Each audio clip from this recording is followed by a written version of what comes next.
نحمد و نصلی علی رسول الکریم اما بعد فاعوذ باللہ من الشیطان الرجیم بسم اللہ الرحمن الرحیم۔ ریاض الصالحین کتاب پڑھ رہے ہیں اور آج ہم جس حدیث پر پہنچے ہوئے ہیں وہ نمبر 99 ہے۔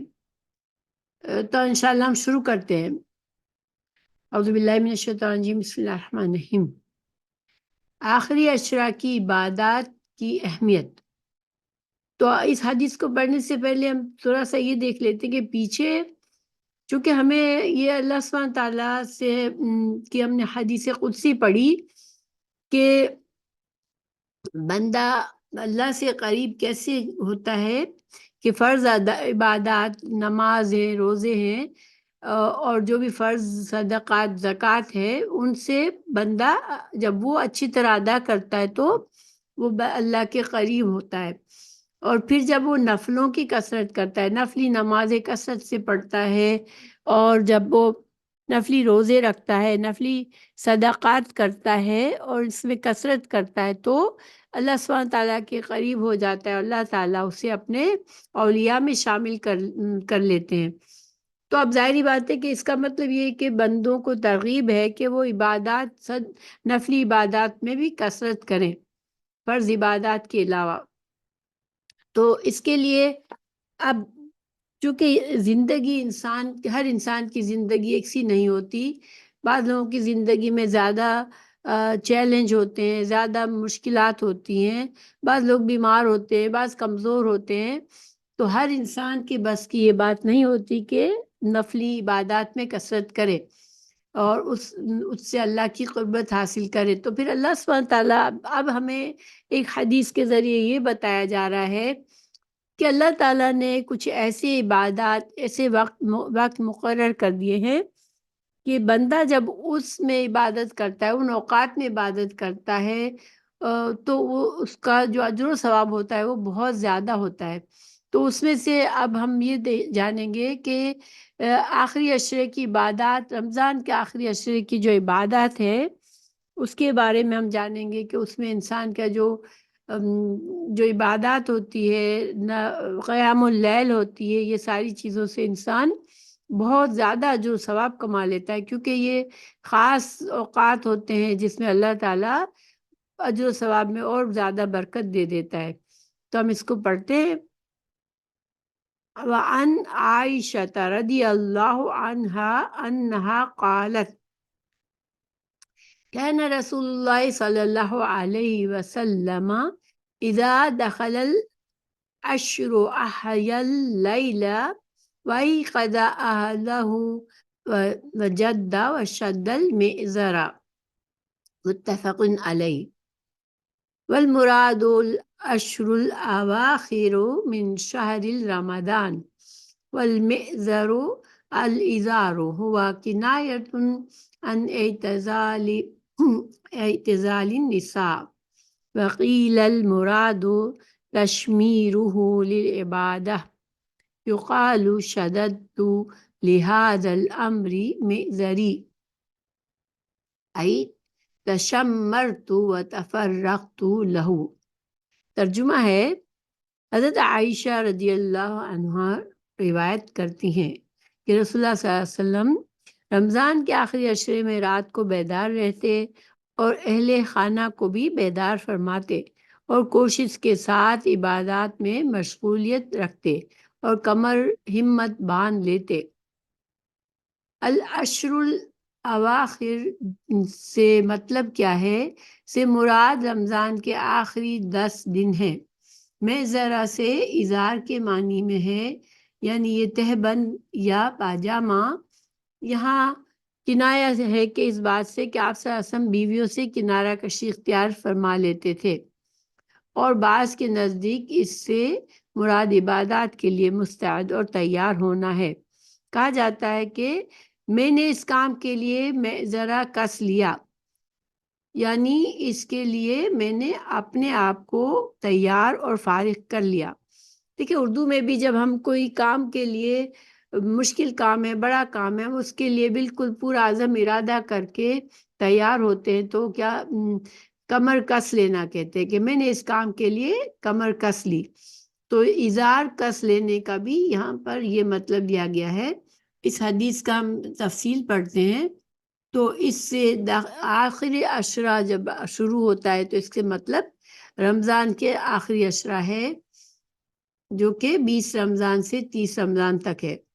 عشرہ آخر رمضان میں آپ صلی اللہ علیہ وسلم اپنی کمر کو کس لیتے تھے۔ تہبند کو کس لینے کا مطلب ہے، اس کے دو مطلب ہے۔ علامہ نووی بیان فرماتے ہیں، پہلا مطلب یہ ہے کہ یہ کنایہ ہوتا ہے تحذر عن الجماع سے، کہ آخری عشرہ رمضان میں آپ صلی اللہ علیہ وسلم اپنی بیویوں کے پاس تشریف نہیں لے جاتے تھے۔ دوسرا مطلب یہ ہے کہ یہ کنایہ ہے عبادت کے لیے مستعد اور تیار ہونے سے۔ اردو میں بھی کہا جاتا ہے کہ میں نے اب اس کام کے لیے اپنی کمر کس لی ہے، یعنی اب میں پوری طرح اس کام کے لیے تیار ہو گیا ہوں۔ تہبند کو کسنا یعنی کہ یہ کمر کس لینا، یہ پکا ارادہ کر لینا، مستعد ہو جانا، یہ شب قدر کی تلاش میں ہوتا تھا، جو اس امت کو اللہ تعالیٰ نے خصوصی طور پر عطا فرمائی ہے، جو ایک رات 1000 رات سے افضل ہے۔ لیلۃ القدر خیر من الف شہر، یہ قرآن کی آیات کا ہے، لیلۃ القدر خیر من الف شہر، کہ لیلۃ القدر 1000 ماہ کی عبادت سے افضل ہے۔ تو دیکھیے سبحان اللہ، اللہ سبحانہ تعالیٰ نے، چونکہ اللہ تعالیٰ اپنے بندوں کو سمجھتے ہیں، کو جانتے ہیں، کہ بندوں کو جانتے ہیں کہ اللہ تعالیٰ نے سب کو تمام نعمتیں برابر نہیں دی ہے، کسی کو مال زیادہ دیا ہے، کسی کو تنگ دستی دی ہے، کسی کو بس اتنا دیا ہے کہ گزارا ہو جائے، کسی کو بہت مشقت کے ساتھ وہ اپنی کمائی کرتا ہے تاکہ وہ دن بھر محنت کے بعد مشکل سے وہ اپنا دن کا گزارے کے لائق پیسہ بناتا ہے۔ کسی کا بہت مشکل کام ہوتا ہے اور کسی کے آسانی سے پیسہ بنتا ہے، کسی کے پاس صحت نہیں ہوتی۔ تو اللہ سبحانہ تعالیٰ جب خود ہی نعمتوں کو بانٹنا بھی اللہ ہی کا کام ہے، اللہ ہی نے سب کی تقدیر لکھی ہے، تو پھر اللہ سبحانہ تعالیٰ نے یہ اگر ایسا نہ کرتے، اللہ تعالیٰ نے پھر ان بندوں کے لیے آسانی کے لیے کہ جن کے پاس کم نعمتیں ہیں، کم پیسہ ہے، جن کے پاس بہت ہارڈ شپ ہے، بہت مشکل کے ساتھ ان کا گزارا ہوتا ہے، بہت محنت اور مشقت میں ہر وقت رہنا پڑتا ہے، اور جن کے پاس اتنا وقت نہیں ہوتا کہ اور یہ طاقت نہیں ہوتی کہ راتوں کی عبادت کرے،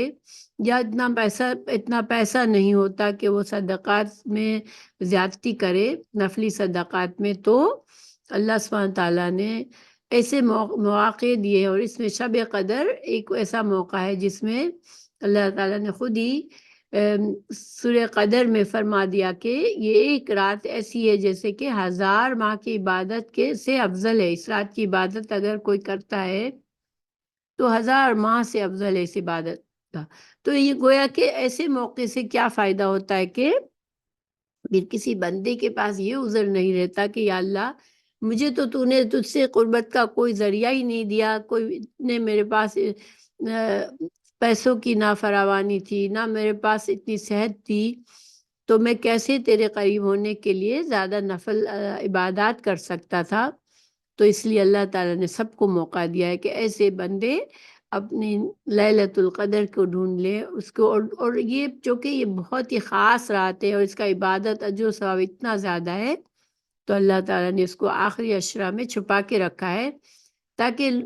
اس کے شوق میں پورے آخری عشرے میں لوگ زیادہ سے زیادہ کوشش کریں، اور اس کوشش کا بھی اجر و ثواب ہے انشاءاللہ۔ اب ہم اگلی حدیث کی طرف چلتے ہیں، ہر حال میں تقدیر الہی پر راضی رہنا۔ السادس عن ابی ہریرہ رضی اللہ عنہ قال قال رسول اللہ صلی اللہ علیہ وسلم المؤمن القوی خیر واحب الی اللہ من المؤمن الضعیف وفی کل خیر، احرص علی ما ینفعک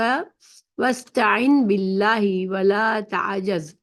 وَإِنْ أَصَابَكَ شَيْءٌ فَلَا تَقُلْ لَوْ أَنِّي فَعَلْتُ كَانَ كَذَا وَكَذَا، وَلَكِنْ قُلْ قدر اللہ وما شاء فعل فإن لو تفتحوا عمل الشیطان۔ ترجمہ ہے، حضرت ابو ہریرہ رضی اللہ عنہ بیان کرتے ہیں، رسول اللہ صلی اللہ علیہ وسلم نے فرمایا، طاقتور ایماندار کمزور ایماندار سے بہتر ہے اور اللہ کو زیادہ محبوب ہے، البتہ دونوں میں بھلائی موجود ہے۔ فائدہ مند چیز کا لالچ کرو اور اللہ سے مدد مانگو، کمزوری کا اظہار نہ کرو۔ اگر تجھے کوئی پریشانی لاحق ہو جائے تو یوں نہ کہو کہ اگر میں ایسا کرتا تو ایسا ہو جاتا، اور اگر میں ایسا کرتا تو ایسا ایسا ہو جاتا، البتہ یوں کہو تقدیر میں یوں ہی تھا، اللہ نے جو چاہا کیا، اس لیے کہ اگر کا لفظ شیطان کے عمل کو کھول دیتا ہے۔ تو اس حدیث کا کیا مطلب ہے کہ قوی مومن ضعیف مومن سے بہتر ہے۔ تو دیکھیں، طاقتور ایماندار کمزور ایماندار سے بہتر ہے۔ اس کی وجہ یہ ہے کہ طاقتور مومن ادائے عبادات اور قیام فرائض اور سنن اور جہاد وغیرہ میں کمزور مومن سے زیادہ مستعد ہوتا ہے۔ یعنی کہ یہ سارے اجر و ثواب کمانے کے ذرائع ہیں، سارے ایسی باتیں ہیں جس سے انسان اللہ سے قریب ہو سکتا ہے۔ تو ایک طاقتور انسان کے پاس یہ چیز موجود ہے کہ وہ اپنی طاقت سے زیادہ جاگ کر عبادت کرے، زیادہ سے زیادہ نفلی عبادات کرے، پھر فرائض کو بھی اچھی طرح سے، ایک بیمار کی نسبت اور کمزور کی نسبت فرائض میں بھی اچھی طرح سے ادائیگی کر سکتا ہے ایک طاقتور مومن، اور دوسری سنتیں اور دوسرے جو دین کی شریعت کے کام ہیں، جو ثواب کے کام ہیں، وہ اچھی طرح کر سکتا ہے، جہاد پر جا سکتا ہے۔ تو ان ساری چیزوں میں طاقتور مومن کو فائدہ ہے۔ تو طاقتور مومن جو ہے وہ اپنی عبادات اچھی طرح کر سکتا ہے، جہاد میں جا سکتا ہے، اور یہ سارے ایسے کام ہیں جو انسان کو اللہ سے قریب کرتے ہیں، اس کے درجات بلند کرتے ہیں، اس کے لیے اجر و ثواب کا ذریعہ ہے۔ اور کمزور اور بیمار آدمی اس طرح سے یہ سارے کام کرنے میں اس کے لیے مشکل ہوتی ہے، تو اس وجہ سے طاقتور جو ہے وہ زیادہ بہتر ہے، بہتر مقام پر ہے۔ بعض نے اس کی وجہ یہ بتائی کہ مومن قوی لوگوں کے اختلاط کے وقت ان کے ایذا وغیرہ پر زیادہ صبر کرنے والا ہوتا ہے۔ تو بعض علماء نے یہ طاقت سے مطلب جو ہے وہ ایمان کی طاقت کو لیا، کہ اس انسان میں جس میں برداشت زیادہ ہے، اور جو جب ایک انسان جب مومن ہوتا ہے، اللہ کی طرف لوگوں کو بلاتا ہے، اچھی بات بتاتا ہے، تو پھر اس کو جو دوسروں سے ایذا ملتی ہے، کیونکہ عام طور پر اللہ کی طرف بلانے والے کو جو ہے وہ لوگوں کا اختلاف بھی سامنا پڑتا ہے، اس کو لوگوں کے طرف سے تکلیف بھی پہنچائی جاتی ہے بعض اوقات۔ تو جس انسان کا ایمان کی طاقت جس کی زیادہ ہوگی تو وہ یہ کام برداشت اس کے اندر زیادہ ہوگا۔ اس کے مقابلے میں کمزور ایمان کا آدمی جو ہے وہ ایسے کام میں تھک جائے گا، ڈر جائے گا، لوگوں سے دب جائے گا۔ تو ظاہری بات ہے، جو لوگوں سے ڈرے گا نہیں، جس کا ایمان مضبوط ہوگا، جو ہر مشکل میں بھی سچائی پر قائم رہے گا، لوگوں کو حق بتانے میں ڈر کر چپ نہیں ہو جائے گا، تو یہ سارے چیزوں کی وجہ سے طاقتور جو ایمانی قوت جس کی زیادہ ہے وہ اللہ سے قریب ہوتا ہے۔ اور یہ دوسرا یعنی پہلی جو ہم نے اس کی تفسیر پڑھی وہ جسمانی طاقت کا مفہوم لیا گیا، اور دوسری میں ایمانی طاقت کا مفہوم لیا گیا۔ پھر اللہ تعالیٰ پھر اس حدیث میں کہ فی کل خیرن، تو قوی مومن ہو یا ضعیف ہو، مومن دونوں میں بھلائی ہے، کہ اصل ایمان کی دولت میں دونوں شریک ہے۔ دیکھیں، اب ہمیں کیا بتایا گیا کہ انسان کمزور ہے یا مضبوط ہے یا طاقتور ہے یا اس کا ایمان بہت زیادہ ہے، تب بھی، اور اگر ایمان رکھتا ہے انسان، مومن ہے، ایمان کے طریقے پر چلتا ہے، ہدایت پر چلتا ہے، اللہ سے محبت کرتا ہے، اللہ سے ڈرتا ہے، اپنی استطاعت کے مطابق، تو پھر دونوں میں خیر ہی ہے، کیونکہ ایمان کا ہونا کس دل میں یہ بذات خود بہت بڑی خیر ہے۔ تو ویسے بھی دیکھیں اللہ سبحانہ تعالیٰ اپنے بندوں کے ساتھ استطاعت کے ساتھ معاملہ کرتا ہے۔ کیا مطلب ہے کہ جو کمزور ہے اس کی نیت زیادہ اچھی ہے، وہ زیادہ اچھے طریقے سے چاہے چھوٹا سا بھی کام کر لے، اس کے دل میں تڑپ ہو، اللہ کی رضا کے لیے کر رہا ہے، خالص نیت سے کر رہا ہے اور اپنی استطاعت کے مطابق کر رہا ہے، تو اس کا اجر و ثواب میں پھر اللہ تعالیٰ کمی نہیں کرتا، اگر اس کی استطاعت ہی اتنی ہے۔ لیکن جس کی استطاعت چاہے بظاہر مالی استطاعت ہے، جسمانی قوت ہے یا ایمانی قوت ہے، جو بھی استطاعت ہے وہ اللہ کی طرف سے اس کو زیادہ ملی ہوئی ہے، تو پھر اگر وہ بہت بڑا کام کرتا ہے تو وہ اپنی استطاعت کے مطابق کرتا ہے، اجر و ثواب میں بعض اوقات دونوں برابر ہو سکتے ہیں، کیونکہ اللہ سبحانہ تعالیٰ انسانوں کے دل کی نیت، اخلاص اور اس کی چاہت دیکھتے ہیں کہ کس حد تک بندے کے دل میں چاہت ہے کہ وہ اللہ کی رضا حاصل کرے اور ایسے کام کرے جس سے اللہ خوش ہو جائے اس سے، تو پھر اللہ تعالیٰ اس کو اسی کی نیت کے مطابق اجر و ثواب دیتے ہیں۔ اب جو دوسری بات اس حدیث میں پڑھی، پہلی بات سے ہمیں کیا سمجھ آئی کہ بہرحال جو دنیا کی بھی نعمتیں ہیں، دنیا میں اللہ نے کیونکہ ہر کوئی برابر نہیں ہے، اللہ نے جس کو زیادہ نعمتیں دی ہے، چاہے وہ مالی ہے قوت یا جسمانی قوت ہے یا اس کی روحانی قوت ہے، تو جو بھی نعمتیں اللہ نے دی ہے، تو جو یہ نعمتیں چونکہ انسان کے لیے آسانی کرتی ہے زیادہ سے زیادہ خیر اور بھلائی کے کام کرنے کے لیے، اور کوئی بندہ ان کا شکر گزار بنے گا اور صحیح طرح سے ان نعمتوں کو استعمال کر کے اللہ کی رضا حاصل کرنے کے اس کے پاس آسانی ہے، تو الحمدللہ جب وہ کرے گا اس طرح سے تو اس کو بھی اس کا اجر و ثواب ملے گا۔ اور جس کے پاس یہ نعمتیں کم ہیں مگر اس کی نیت خالص ہے اور وہ چاہتا ہے، اس کے دل میں خواہش ہے، وہ کوشش کرتا ہے اللہ کی رضا کے لیے کچھ کام کرنا، تو بہرحال وہ اس کے لیے بھی اجر و ثواب ہے۔ لیکن اگر کسی کے عمل میں کمی ہے کیونکہ اس کے اندر استطاعت ہی نہیں ہے، تو اللہ تعالیٰ اس کو بھی قبول کرتا ہے۔ ایسے نہیں کہ وہ چونکہ ایمان کی اہمیت ہے، ایمان ایسی چیز ہے کہ جس کی قدر دانی ہے اللہ کے پاس، تو اللہ تعالیٰ ایمان کے لحاظ سے معاملہ فرماتے ہیں۔ تو اگر پھر جب اس نے کہا گیا کہ اللہ زیادہ پسند فرماتا ہے، ٹھیک ہے، کہ اللہ زیادہ محبوب ہوتا ہے اللہ کا جس کے پاس جو طاقتور ہوتا ہے، تو پھر یہاں پر ہمیں یہ ضرور سمجھنا ہے کہ اللہ تعالیٰ یہ نہیں ہے کہ ایک طاقتور اپنی استطاعت کے مطابق کوشش محنت نہیں کرتا تو پھر وہ محبوب بندہ نہیں ہے، ٹھیک ہے۔ اصل چیز یہ ہے کہ انسان کتنی محنت کرتا ہے اللہ کو راضی کرنے کے لیے، اور اللہ نے اسے جو بھی نعمتیں دی ہے، وہ جو بھی استطاعت دی ہے اس کی حد تک جاتا ہے اور ان سب کو استعمال اللہ کی رضا کے لیے کرتا ہے، تو پھر دونوں برابر ہیں۔ تو لیکن اگر چونکہ ظاہر دونوں محنت پہ برابر ہے، جو دونوں نیت میں برابر ہے، لیکن ایک کے پاس چونکہ زیادہ وسائل ہے تو وہ زیادہ خرچ کرتا ہے،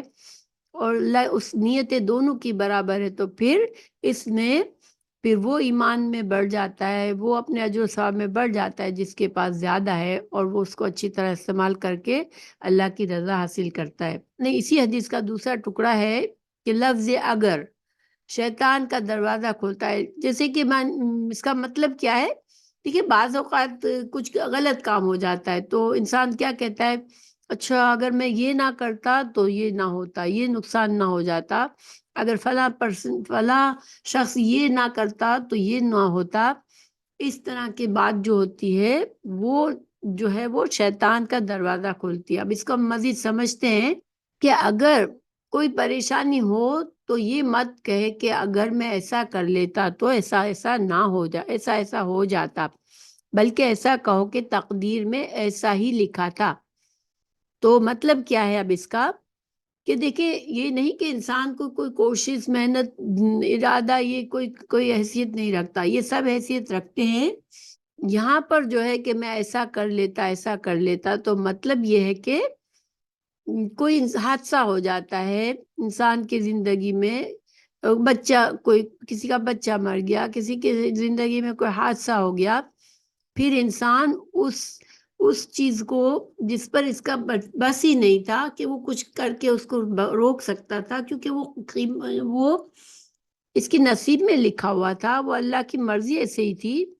تو پھر یہ بیٹھ کے ایسے نہ سوچے کہ میں شاید اس سے بچ سکتا تھا، بلکہ تقدیر کو قبول کرے۔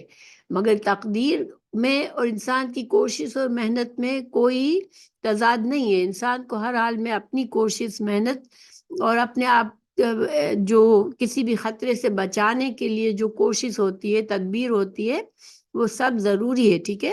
جیسے اگر ایک انسان بیمار ہے، بہت بیمار ہے، تو وہ علاج، اس کا کوئی علاج نہیں کرتا کہ ٹھیک ہے اللہ کی مرضی ہے میں بیمار ہوں، تو اس سے بہتر ہے کہ انسان اپنا علاج کرائے، کیونکہ ہمیں علاج کرنے کے لیے اجازت دی گئی، ہم کو کہا گیا ہے کہ بیماری کا علاج ہم ڈھونڈے، اس کی علاج کرائے۔ یہ انسان کی کوشش اور انسان کی محنت اور انسان کی تدبیر، یہ ساری چیزوں کے بعد جو ہے انسان کبھی بھی یہ ریگریٹ نہ کرے کہ اچھا یہ فلاں وجہ سے ایسا ہو گیا، فلاں وجہ سے ایسا ہو گیا، ٹھیک ہے۔ تو اب ہر موقع پر انسان تقدیر پر ایمان رکھے، جب بھی اس کو کوئی پریشانی ہو یا کسی قسم کی بھی کوئی بات ہو تو فوراً یہ کہے کہ میری تقدیر میں ایسا ہی لکھا تھا، یہ نہ کہے کہ اگر میں ایسا کر لیتا تو ایسا ہو جاتا۔ ہر موقع پر صبر و تسلیم و رضا کا مظاہرہ کرے، اگر مگر نہ کرے، اس سے شیطان کو گمراہ کرنے کا موقع مل جاتا ہے۔ انسان کے جو بھی جائز طریقے سے انسان کرتا ہے وہ کرتا ہے، ٹھیک ہے، کر سکتا ہے وہ کرتا ہے، لیکن پھر بھی کچھ ہوتا ہے وہ ہماری تقدیر ہوتی ہے۔ اب جیسے بچے کو، انسان کا بچہ بیمار ہے، اس کو وہ کسی اور ہاسپٹل میں لے گیا، اب بچہ مر گیا تو کہے کہ نہیں، میں اگر وہ بڑے ہاسپٹل میں لے جاتا تو بچ جاتا، یا تو یہ جو ہے نا، یہ نہ سوچے، اب نقصان ہونا تھا وہ ہو گیا۔ مگر اب جیسے مثال کے طور پر ایک آدمی اپنے گھر کا دروازہ کھلا رکھ کے سو جاتا ہے، یا اپنے کسی جانور کو، گھوڑے کو یا کسی جانور کو یا اپنی گاڑی کو کھلا چھوڑ کے سو جاتا ہے، پھر اگر اس کو کوئی لے جاتا ہے، اس میں کوئی نقصان اس کو کوئی پہنچاتا ہے، تو یہ اس کا مطلب نہیں ہے کہ بھئی یہ تو میری قسمت میں تھا۔ ہمیں اپنی تدبیر کرنے کے بعد بھی نقصان ہو، ہماری ساری کوشش کے بعد بھی، تو پھر اس کا مطلب ہے کہ انسان اس کو اللہ کی رضا سمجھ کے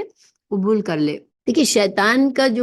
یہ جو لفظ ہے نا کہ شیطان کو گمراہ کا موقع ملتا ہے، تو اس کو تھوڑا سا ہم یوں سمجھ سکتے ہیں کہ کچھ بہت غم کی بات ہو گئی، بہت تکلیف کی بات ہو گئی، اب انسان یہ بیٹھ کے حسرت، اس کو حسرت کہتے ہیں، کاش میں یہ کر لیتا، کاش میں وہ کر لیتا۔ تو حسرت ہم کو بتایا گیا ہے کہ حسرت نہ کرے مومن، کیونکہ حسرت سے انسان کے اندر دکھ بھر جاتا ہے، انسان اداس ہو جاتا ہے، مایوسی آنے لگتی ہے اس میں، اور یہ مایوسی جو ہے نا، اس سے شیطان کو موقع ملتا ہے کہ وہ اب ہم کمزور ہو جاتے ہیں، تو وہ ہم کو اور الٹی سیدھی باتیں ہمارے دل میں ڈالتا ہے اور انسان کو اللہ سے دور کرتا ہے، کبھی انسان اللہ سے شکایت ہی کر بیٹھتا ہے۔ تو یہ اس وجہ سے انسان کو سمجھنا چاہیے کہ مایوسی جو ہے وہ شیطان کے لیے دروازہ کھولتی ہے، اور اگر مگر کرنا کہ کاش میں ایسا کر لیتا، کاش میں ایسا کر لیتا، تو یہ مایوسی پیدا کرتا ہے دل میں۔ لیکن اب ایک انسان نے کبھی عبادات ہی نہیں کی، نمازوں میں سستی کی، اللہ کی طرف مسلمان تھا مگر کوئی نیک کام بھی نہیں کیا، تو وہ اس کو اگر بعد میں کوئی اس نظر آتا ہے کہ اب میرے پاس میں اب بیمار ہو گیا، اب میرے پاس بہت وقت تھوڑا رہ گیا ہے، اب میں نے کاش میں کچھ کر لیتا، کاش میں کچھ کر لیتا، تو اس وقت میں انسان کو اس دکھ اور پریشانی کو کیسے ہینڈل کرنا چاہیے کہ چلو اللہ نے ابھی میرے دل میں احساس ڈالا ہے، تو ابھی بھی جو بھی میں اچھا کر سکتا ہوں کر لوں۔ ابھی فرشتے نظر نہیں آ رہے ہوتے، بس وہ جو ہوتا ہے انسان بیماری میں مایوسی میں پڑ جاتا ہے، اس کے بجائے ابھی بھی اپنی استطاعت کے مطابق جو بھی وہ کر سکتا ہے، صدقہ، خیرات، کوئی نیک عمل، تو وہ اس وقت بھی کر لے اور اللہ سے مغفرت دل کے اخلاص سے مانگتا رہے، مگر مایوس کبھی نہ ہو اللہ کی رحمت سے، کیونکہ مایوسی جو ہے وہ کفر ہے، اور جب انسان کفر کا کوئی بھی کام کرتا ہے تو شیطان کی طاقت بڑھ جاتی ہے اس کے اوپر حاوی ہونے کے لیے، مشقتوں کے ساتھ ڈھانپ دیا گیا ہے۔ وَأَنْهُ أَنَّ رَسُولَ اللَّهِ صلی اللہ علیہ وسلم قال حجبت النار بالشہوات وحجبت الجنت بالمکارہ، متفق علیہ، یہ بھی متفق علیہ یعنی بخاری اور مسلم دونوں میں ہے یہ حدیث۔ تو وفی روایت للمسلم حفت بدل حجبت وہو بمعناہ ای بینہ وبینہا حاج الحجاب فَإِذَا فَعَلَهُ دَخَلَهَا۔ ترجمہ، حضرت ابو ہریرہ رضی اللہ عنہ بیان کرتے ہیں کہ رسول اللہ صلی اللہ علیہ وسلم نے فرمایا، دوزخ شہوات کے ساتھ محجوب ہے اور جنت کو مشکلات کے ساتھ محجوب کر دیا گیا ہے۔ محجوب کیا ہے؟ حجاب سے، یعنی پردے میں، ٹھیک ہے؟ ایک چیز کے بیچ میں کوئی چیز آ جاتی ہے اور اس چیز کے کو پار کر کے ہی انسان دوسری چیز تک پہنچ سکتا ہے، تو وہ حجاب ہوتا ہے، ٹھیک ہے؟ اور مسلم کی ایک روایت ہے حجبت کے جگہ حفظ ہے، یا معنی دونوں میں ایک ہی ہے، تو یعنی کہ مسلم کی حدیث میں لفظ دوسرا استعمال کیا ہے لیکن وہ ہم معنی ہے۔ مطلب یہ ہے کہ انسان کے درمیان اور جنت اور دوزخ کے درمیان پردہ ہے، جب وہ اس کو اختیار کر لیتا ہے تو اس میں داخل ہو جاتا ہے۔ یعنی کیا مطلب ہے کہ جب تک انسان جو ہے نا، دیکھیے پردہ ہٹا کر پردے میں سے داخل ہونا، اب یہ جو ہے نا یہ انسان کے بس میں ہوتا ہے، ٹھیک ہے؟ تو جنت کا پردہ کیسا ہے اور دوزخ کا کیسا پردہ ہے اس کو ہم دیکھ لیتے ہیں آگے۔ جنت اور دوزخ کو خواہشات اور مشقتوں کے ساتھ ڈھانپ دیا گیا ہے، دوزخ شہوات کے ساتھ ڈھانپ دیا گیا ہے دوزخ کو، اور مطلب یہ ہے کہ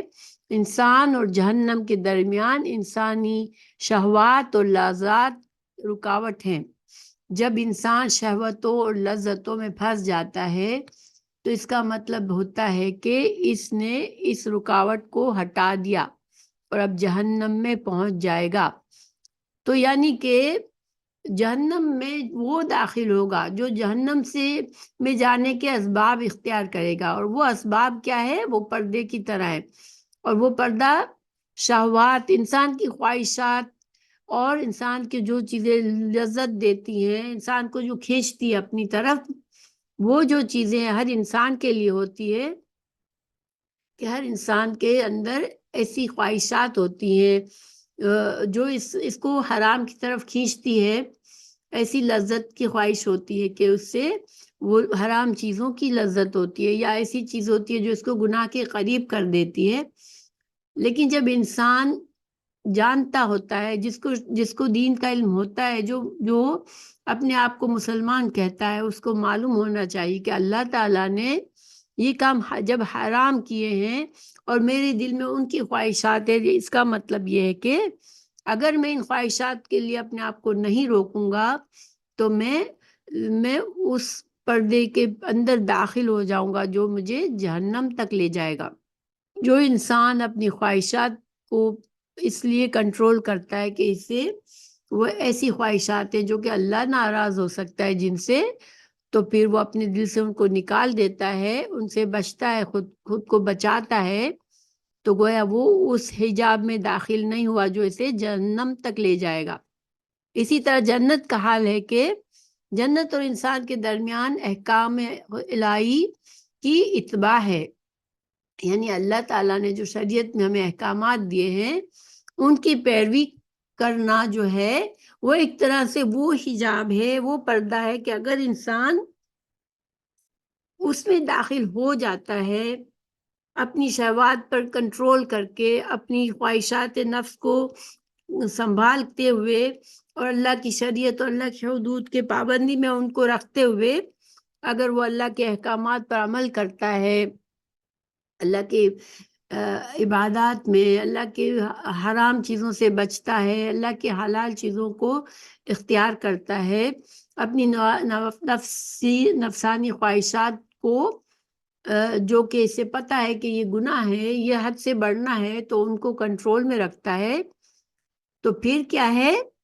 کہ وہ انسان جب اس نے یہ کنٹرول حاصل کر لیا، اپنے آپ پر یہ برداشت کر لیا، اپنی اس حد کو نہیں توڑا جو گناہ کی حد ہے، تو پھر گویا کہ وہ اس حصے میں داخل ہو گیا، اس حجاب میں داخل ہو گیا جو اسے جنت تک لے جائے گا۔ اور دیکھیں اس کا مطلب یہ بھی ہے گویا کہ جنت کے لیے انسان کو تھوڑی محنت کرنی ہے، انسان کو تھوڑا اپنے آپ کو سنبھال کے رکھنا ہے۔ اگر وہ چاہتا ہے کہ اللہ مجھے جنت میں داخل کرے، اللہ مجھ سے راضی ہو، تو اسے اپنے نفس پر قابو رکھنا ہے اور گناہوں سے بچانا ہے، اللہ کی نافرمانی سے بچانا ہے، اور جو عبادات مشکل ہے، جو اللہ کی رضامندی کے کام جو انسان کے لیے مشکل ہوتے ہیں، بھاری ہوتے ہیں، ان کو خوشی سے کرنا ہے۔ جیسے کہ دیکھیں قیام اللیل انسان کے لیے مشکل ہوتی ہے، فجر میں اٹھنا بعض لوگوں کے لیے بہت مشکل ہوتا ہے، اور روزے رمضان میں روزے میں انسان کو اپنی بھوک کو، اپنے خواہشات کو کنٹرول میں رکھنا مشکل ہوتا ہے۔ تو یہ ساری مشکلات وہ کیوں اٹھاتا ہے بندہ مومن؟ کہ وہ جانتا ہے کہ یہ میں کروں گا تو اللہ مجھ سے راضی ہو جائے گا، تو پھر اسے جنت کا راستہ اس نے اپنے لیے صاف کر لیا۔ مگر جس نے حدیں توڑ دی اللہ کی، اس نے اپنے لیے جہنم کا راستہ صاف کر لیا۔ تو شہوات، علماء نے لکھا ہے کہ شہوات سے مراد نفس کی وہ لذات ہیں جو کہ شریعت نے حرام کیا ہے، مثلا زنا، شراب نوشی، غیبت، جھوٹ، اور جو بھی گناہ کی باتیں ہیں جسے ہمیں منع کیا گیا ہے۔ نفس کی وہ شہوات جو حرام نہیں ہے بلکہ مباح ہے، جیسے ایسی بھی خواہشات ہوتی ہے نا انسان کی جو حرام نہیں ہوتی ہے، وہ جائز ہوتی ہے، مباح ہے، کرے تو کوئی گناہ نہیں ہے۔ اب ایسی خواہشات ہے تو وہ اسے جہنم میں نہیں ڈال دے گی، ٹھیک ہے؟ بعض لوگوں کی خواہشات زیادہ ہوتی ہے، بعض کی بھائی اپنی فطری طور پر اس کو بہت زیادہ چیزوں کا شوق اور خواہش نہیں ہوتی، لیکن بعض لوگوں کو ہوتا ہے، ان کی خواہشات نسبتاً زیادہ ہوتی ہے، مگر وہ ایسی خواہشات ہیں اگر کہ جو مباح ہے، وہ انسان کو گناہ میں نہیں ڈالتی تو جائز ہے۔ مگر مباح چیزوں میں بھی خواہشات کی بہت زیادہ پیروی کرنے سے ہمیں تنبیہ کی گئی ہے، کیونکہ جو انسان اپنے نفس کی ہر خواہش کو مانتا رہتا ہے تو وہ کبھی نہ کبھی پھر گناہ میں بھی پڑ جائے گا، کیونکہ شیطان اور انسان کا نفس جو ہے وہ انسان کو ہمیشہ اکساتا رہتا ہے کسی نہ کسی چیز کے لیے۔ اور خواہشات کی جب خواہشات جو ہے نا وہ ایسی ہے کہ انسان اپنی خواہشات ایک بار پوری کر کے وہ مطمئن نہیں ہو جاتا، خواہشات کا ایک سلسلہ چلتا رہتا ہے انسان کی زندگی میں، کہ ایک خواہش پوری ہوئی تو اس کے دل میں دوسری خواہش آتی ہے۔ اب جائز خواہشات بھی اگر ہے بہت زیادہ ہے تو پھر وہ اس کے نفس کو موٹا کرتی رہتی ہے اور اس کو آہستہ آہستہ پھر وہ گناہ کی طرف جا سکتا ہے۔ اس لیے بہتر یہ ہوتا ہے کہ بندہ مومن ایک اعتدال کے ساتھ زندگی گزارے، تو اپنی خواہشات کو اپنے سے آگے نہ بڑھنے دے، ان کو ایک کنٹرول میں رکھے اور جائز خواہشات پوری کرے جس کو اسے پتا ہے کہ یہ مجھے مشکل میں نہیں ڈالیں گے۔ ایک رکعت میں کئی صورتوں کو پڑھ سکتے ہیں۔ اب یہاں پر تھوڑا سا مسئلہ ہٹ کر ہے کہ پہلے ہم نے جانا کہ ہم ان موقعوں کا فائدہ اٹھا لیں اللہ کی قربت حاصل کرنے کے لیے، جس میں اللہ تعالیٰ نے زیادہ اجر و ثواب کی ہمیں خوشخبری سنائی ہے۔ پھر ہمیں اپنے نفس پر بیلنس رکھنا، اپنے نفس پر کنٹرول رکھنے کا سکھایا گیا، جنت کے حصول کے لیے ہمیں کیا کرنا ہے۔ اور پھر اب جو ہے لمبی نماز کے لیے ہمیں ایک طریقہ بتایا گیا ہے کہ انسان لمبا قیام کرنے کے لیے کیا کرے۔ تو لیکن لمبا قیام کرنے کے لیے ہمیں یہ طریقہ بتایا جا رہا ہے کہ ایک صورت سے بھی زیادہ صورتیں پڑھی جا سکتی ہے، تو ہم اس کو حدیث کو پڑھتے ہیں۔ وعن ابی عبداللہ حذیفہ بن الیمانی رضی اللہ عنہما قال صلیت مع النبی صلی اللہ علیہ وسلم ذات لیلۃ فافتح البقرة فقلت يركع عند المئة ثم مضى فقلت يصلي بها في ركعة فمضى فقلت يركع بها ثم افتتح آل عمران فقرأها ثم افتتح النساء فقرأها يقرأ مترسلا إذا مر بآية فيها تسبيح سبحا وإذا مر بسؤال سألا وإذا مر بتعوذ تعوذ ثم ركع فجعل يقول سبحان ربي العظيم سبحان ربي العظيم فكان ركوعه نحوا من قيامه ثم قال سمع الله لمن حمده ربنا لك الحمد ثم قام قياما طويلا قريبا مما ركع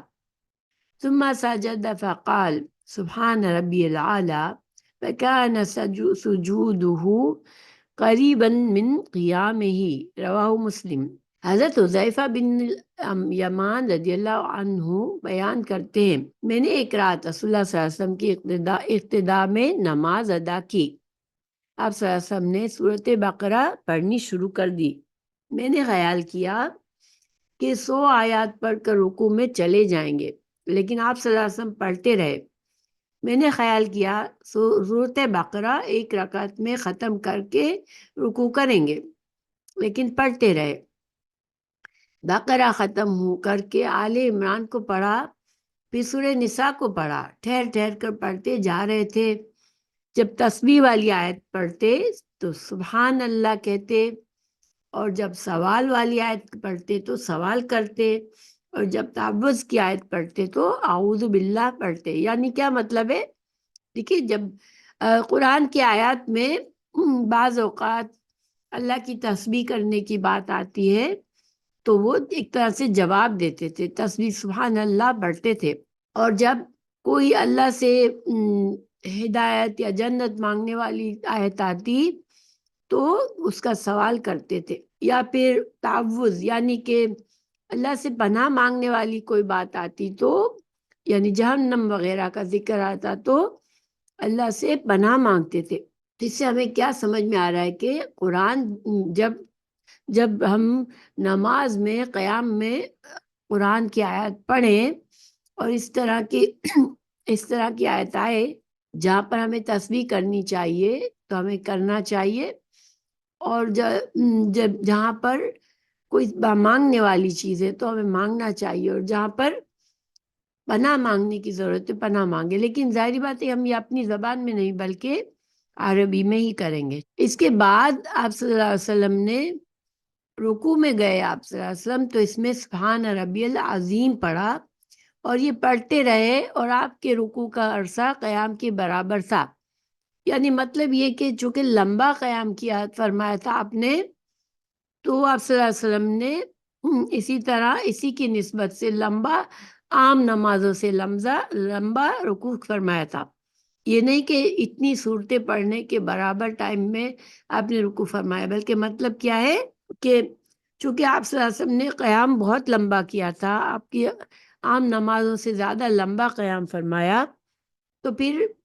رکوع بھی عام نمازوں میں جو رکوع کا وقت کرتے تھے اس سے لمبا رکوع فرمایا، اور رکوع میں سبحان ربی العظیم پڑھا۔ اور پھر جب سجدے میں گئے تو سجدے میں بھی پھر آپ صلی اللہ علیہ وسلم نے رکوع سے اٹھتے وقت سبحان ربی العظیم کی تسبیح کے بعد جب آپ صلی اللہ علیہ وسلم رکوع سے اٹھے تو پھر سمع اللہ لمن حمدہ پڑھا، پھر ربنا لک الحمد پڑھا، اور اس کے بعد پھر سجدے میں چلے گئے، اسے سبحان ربی العلیٰ پڑھا۔ تو اس حدیث میں ہمیں رکوع کی تسبیح ایک پتہ چلتی ہے سبحان ربی العظیم، اور سجدے کی سبحان ربی العلیٰ پتہ چلتی ہے، لیکن اس کے علاوہ بھی بہت سی تسبیحات ہیں جو مسنون ہیں، جو رسول اللہ صلی اللہ علیہ وسلم رکوع اور سجدے میں پڑھا کرتے تھے، مگر یہاں پر ہمیں 2 تسبیحات پتہ چل رہی ہے، سبحان ربی العظیم رکوع میں اور سبحان ربی الاعلیٰ سجدے میں۔ آپ کا سجدہ بھی تقریباً قیام کے برابر تھا، یعنی کہ سجدہ بھی آپ کے عام طور پر جو سجدہ آپ کرنے میں وقت لیتے تھے اس سے لمبا تھا۔ قیام میں آپ صلی اللہ علیہ وسلم نے تو آپ کی شان کے مطابق آپ اللہ کے رسول تھے صلی اللہ علیہ وسلم، لیکن یہ ساری بڑی بڑی صورتیں پڑھنا کا کیا مطلب ہے؟ سورہ بقرہ، سورہ آل عمران، سورہ نساء، تو یہ بہت ہی لمبا قیام تھا۔ لیکن اس سے ہمیں یہ ایک مسئلہ ثابت ہوتا ہے کہ ہم اگر قرآن کی سورات پڑھ رہے ہیں قیام میں، تو ہم اگر ہمیں ایک سے زیادہ پڑھنی ہے تو ہم اس میں پڑھ سکتے ہیں۔ یہاں پر آپ صلی اللہ علیہ وسلم نے ترتیب سے پڑھی ہیں، سورہ بقرہ جیسی بھی جو قرآن کی ترتیب ہے اسی طرح سے پڑھی ہیں، سورہ بقرہ پڑھی، پھر سورہ آل عمران، اور پھر اس کے بعد سورہ نساء پڑھی۔ تو کچھ علماء نے کہا کہ جب ہم اگر ایک سے زیادہ سورات پڑھتے ہیں ایک قیام میں، تو ہم اس میں ترتیب کا خیال رکھیں کہ قرآن میں جس ترتیب سے آئی ہیں صورتیں اسی طرح پڑھیں۔ دوسری بات یہاں یہ پتہ چلتی ہے کہ جو کہ یہ نفلی نماز تھی، آپ صلی اللہ علیہ وسلم قیام اللیل فرما رہے تھے، تو نفلی نماز ہے وہ، تو نفلی نماز میں حضرت حذیفہ آپ کے ساتھ مقتدی کے طور پر شامل ہوئے تھے، تو گویا کہ ہمیں یہ ایک مسئلہ ثابت ہوتا ہے کہ نفلی نماز میں بھی جو ہم گھر میں پڑھتے ہیں اس میں بھی ہم جماعت کر سکتے ہیں۔ اچھا، پھر ایک رکعت میں کئی صورتیں پڑھ سکتے ہیں، یہ ہمیں پتہ چلا، اور ٹھہر ٹھہر کر پڑھنا، یعنی کہ اس طرح سے پڑھنا کہ ہم ہر لفظ کو سمجھ سکے۔ بعض اوقات بعض لوگ بہت جلدی سے پڑھتے ہیں، اگر سننے والا سن رہا ہے تو اس کو جیسے بات پوری سمجھ نہیں آتی، صحیح طرح سے آیات کو سن نہیں سمجھ سکتا، تو یہ ایسا نہیں ہے، بلکہ رکوع ٹھہر ٹھہر کر پڑھنا چاہیے ہمیں نماز میں، ہم جو بھی آیات پڑھتے ہیں۔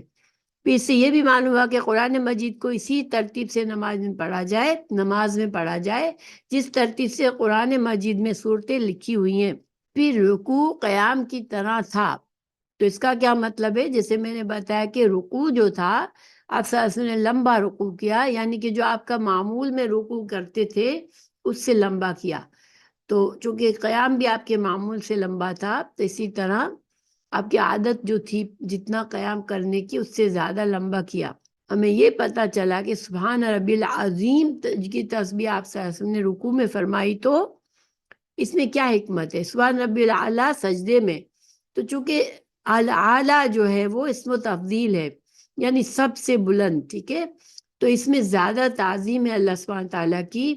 عظیم کے مقابلے میں۔ العظیم کا مطلب ہوتا ہے بہت بڑا، لیکن اعلیٰ کا مطلب ہوتا ہے سب سے زیادہ بلند، تو گویا کہ اعلیٰ سبحان ربی الاعلیٰ کہنے میں زیادہ فضیلت اور زیادہ تعظیم ہے۔ تو جو کہ سجدہ جو ہے وہ زیادہ اہمیت رکھتا ہے،